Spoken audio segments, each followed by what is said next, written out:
A fresh dose of tech news and insight. This is breaking news on Eagle Eyes on Tech. The iPhone 16e is now a thing. It is Thursday, February 20th, 2025. This is Eagle Eyes on Tech. I'm Falcon. We have two things to talk about. First off, the iPhone 16e has been announced. That is something you can afford. The Nvidia has launched the RTX 5070 Ti. That is not something you can afford, or something you can get your hands on, nor should you. We're going to go ahead and get to both of those today. First things first, though, let's get to the iPhone 16e. That is our new budget phone. It starts at $600, and it is almost about what you expect, but the thing that's unique is that it is a unique body. First off, it has a notch instead of a dynamic island. An odd choice, but it's one that they went ahead and used, so whatever. We have a single camera lens, so they went ahead and designed a new body for this. It does have the action button instead of the mute switch. The other thing is that it is an OLED screen. I fully expected them for a budget phone to go to LCD, but they didn't. They did in fact go ahead and have the iPhone 16e link instead go to a YouTube video instead of the actual thing I hoped it did. It only comes in one size. All right, there is no plus size or anything like that. It does have Apple Intelligence built into it, which good for it. I personally don't care, and I doubt many of you care either. It is available in black or white. It starts out on 28 gigabytes of capacity, can go up to 512. It is a 6.1 inch screen. It is in fact a Super Retina XDR XP OMG LMAO display. It does have 460 ppi or pixels per inch, but I just want to say ppi because I am a child. 2 million to 1 contrast ratio, etc., etc. It has a modern chip. It has the A18. I don't know where that is in the product scheme. I'm pretty sure that's pretty close to what the iPhone 16 actually runs, but you get kind of the point, right? It is close enough to what the current iPhones are that you're going to be fine. The thing that's weird, there is no MagSafe.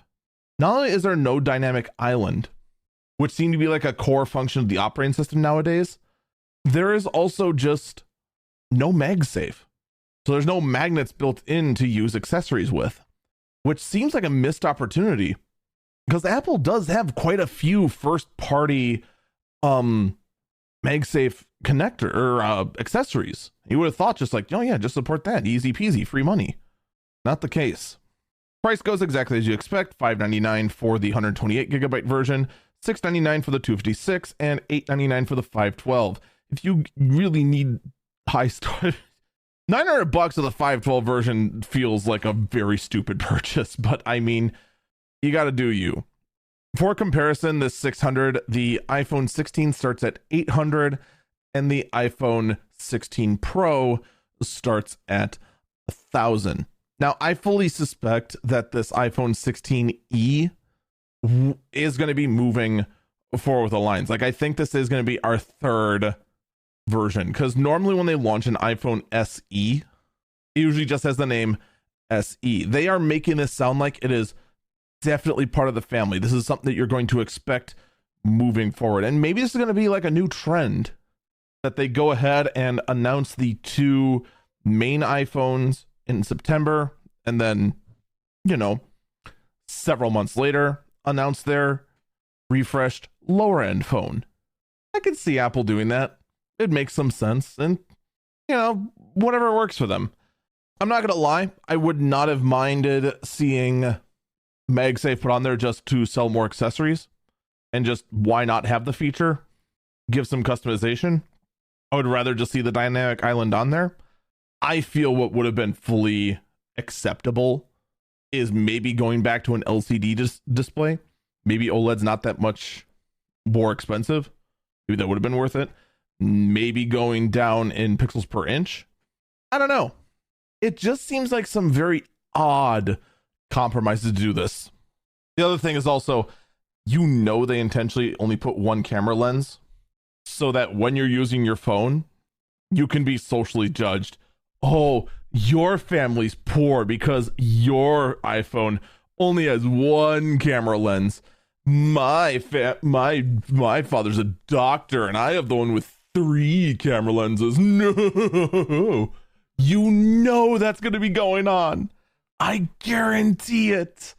Speaking of where you are in the social hierarchy based on your ownership, ladies and gentlemen, I give you the Nvidia GeForce RTX 5070 Ti.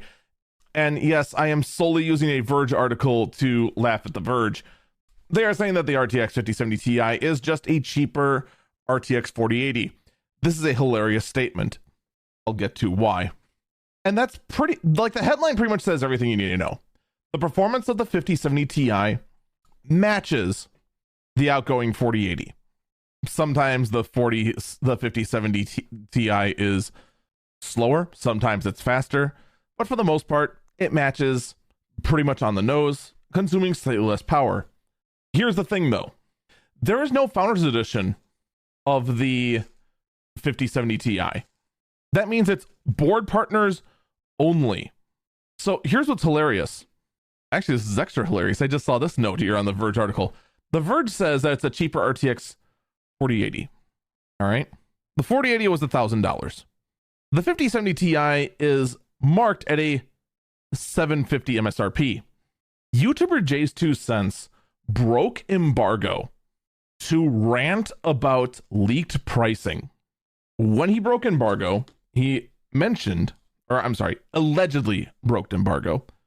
When he went ahead and went out and said what he said, he first off said that there's no Founders Edition. And that was actually news. But he said that everyone who went ahead and got their card from Nvidia specifically got one kind of Asus card from Nvidia specifically because it is supposed to be at MSRP. When the pricing leaked from Micro Center, that Asus card was marked at $900. And there were almost no MSRP cards available. Almost every single other board card out there had some minor tweaks on it and was priced up to $1,000 plus. Which means that this statement from The Verge, who said that the RTX 5070 Ti is a cheaper RTX 4080, and they say all of this makes the RTX 5070 Ti a good deal at $570, but only if it stays there. The prices are already going up. Editor's note, we aren't scoring the 5070 Ti until the pricing situation is clear at launch on February 20th. We already know. Verge, we already know you look stupid right now. we just know. We already know everything. We already know everything. We already know that this thing is going to be $1,000. You have reviewers right now.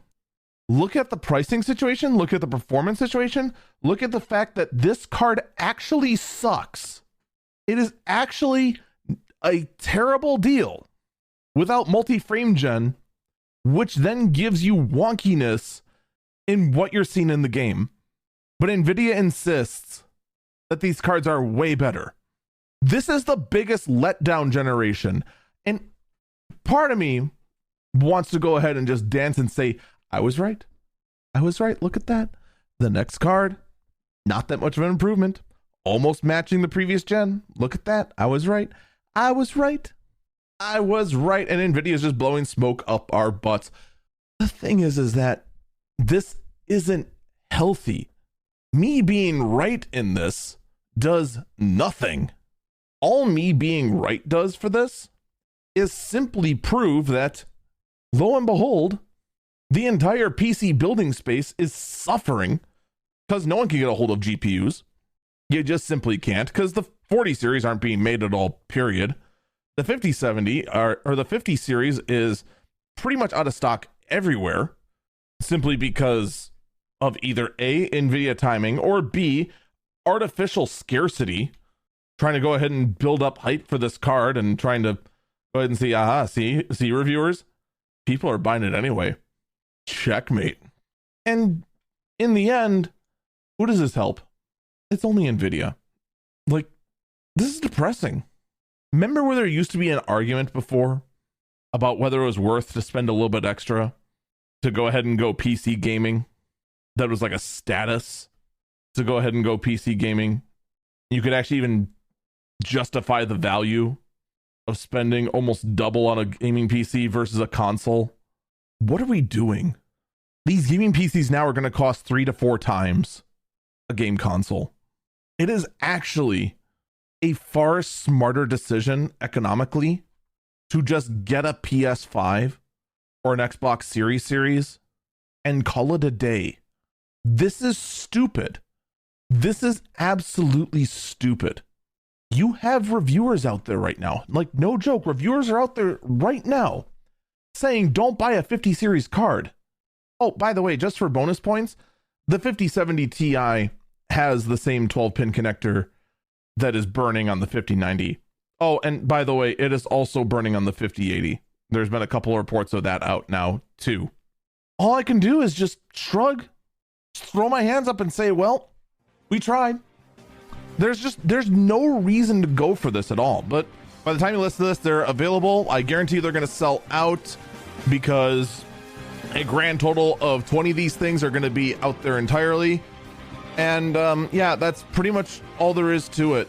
I hate this. I really do hope that something happens to Nvidia that makes it so that they cannot keep getting away with this. Because man, right now they are at the top and they are making it everyone else's problem.